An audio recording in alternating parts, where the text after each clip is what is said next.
Baik, kita lanjutkan pembahasan kali ini berkaitan dengan penggunaan data yang bertipe date. Jadi ada berlaku semacam persamaan matematika yang berlaku untuk data bertipe date. Saya contohkan, jadi ada sekitar 4 konsep dasar. Yang pertama, ya, kita cantumkan di sini. Misalnya, sysdate ini adalah tanggal hari ini. Ya, saya kasih nama di sini hari ini. Nah, data yang bertipe atau berformat date seperti ini itu bisa dikalkulasikan. Misalnya, saya tambah dengan angka. Contoh misalnya, saya tambah dengan 2. Nah, itu sama dengan 2 hari berikutnya. Jadi akan menambahkan angka 2 ke angka harinya 2 hari selanjutnya, ya. Jadi atau bahasanya lusa, ya. Jadi ditambah 2. Jadi kalau dia ditambah angka, maka sama artinya dengan menambahkan sejumlah angka tersebut pada harinya. Berarti ini bertambah 2 hari. Kalau dia dikurang, ya, sysdate dikurang dengan 7 misalnya, berarti kan itu seminggu yang lalu, ya. Kita kasih caption di sini minggu lalu. Nah, ya, jadi bisa ditambah, bisa dikurangi. Kemudian bisa juga seperti ini, sysdate kita tambah misalnya dengan 40 dibagi dengan 24. Nah, apa artinya? Kalau dibagi dengan angka 24 itu menunjukkan bahwa kita menghitungnya itu dalam satuan jam. 40 di sini adalah 40 jam, ya. Jadi 40 jam berikutnya, 40 jam lagi, ya. Jadi menambahkan dalam hitungan jam, ya. From, kita lihat 2 misalnya. Oke, kita jalankan, kita lihat hasilnya. Oke, jadi kalau hari ini tanggal 2 Juni, maka ditambah dengan 2 menjadi 2 hari ke depan tanggal 4 Juni.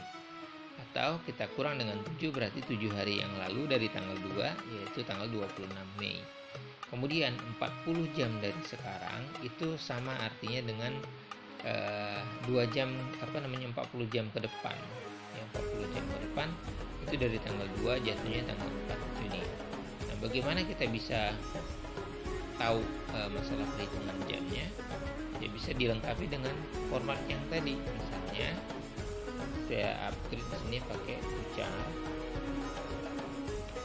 Ya, di sini kita tampilkan formatnya, ada tanggal, bulan, tahun, kemudian jam, menit. Misalnya kita tambahkan dengan format seperti ini. Oke, sekarang kita lengkapi yang ini biar kelihatan hasilnya. Ya.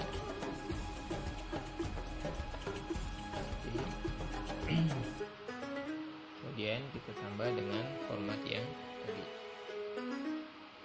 TTMM kutipnya kutip 1, ya. Kutip 1.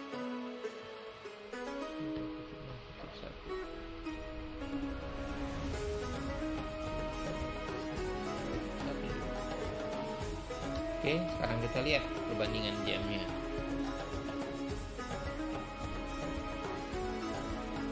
Oke, hari ini tanggal 2 Juni 2020 jam 5:06:05, maka 40 jam dari sekarang itu jatuhnya tanggal 4 Juni 2020 jam 9. Ya, jadi jam 9. Jadi jatuhnya satu hari kan 24 jam. Berarti kalau 40 jam, satu hari plus 16 jam, ya. Jadi jatuhnya adalah tanggal 4 Juni 2020 jam 9:06:05. Nah, kemudian ada satu lagi. Selain 3 kondisi ini, ditambah angka, dikurang angka, atau ditambah angka yang dibagi dengan 24 jam, ada satu lagi, ya, yaitu kalau data tanggal dikurangi dengan data tanggal juga, maka hasilnya adalah satuan hari dalam satuan hari. Misalnya nih, saya ambil dari tabel. Di tabel itu, di tabel employees itu ada tanggal hire date.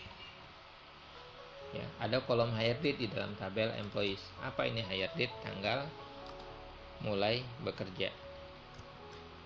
Kemudian kita bandingkan dengan hari ini, seize date. Ya, tanggal hari ini. Lalu kita hitung. Jadi kalau dari tanggal dia kerja dengan tanggal hari ini, kita akan bisa dapatkan berapa lama dia sudah bekerja. Jadi bisa menghitung masa kerjanya. Seize date kurang dengan hire date. Jadi kita hitung di sini adalah masa kerjanya. Ya. Kemudian from tabelnya employees. Kita jalankan.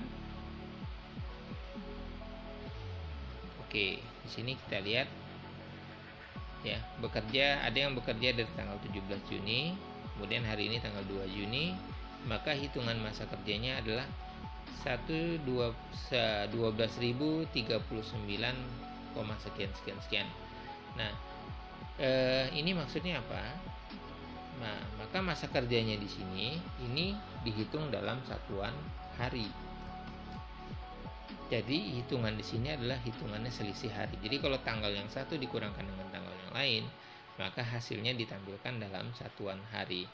Sehingga kalau kita asumsikan di sini bahwa untuk record yang pertama itu kerjanya sudah 12.039,7 sekian hari. Kenapa dia berkoma? Ya karena di sini menghitungnya itu adalah sampai ke selisih waktu, satuan waktu terkecil yaitu jam. Ya.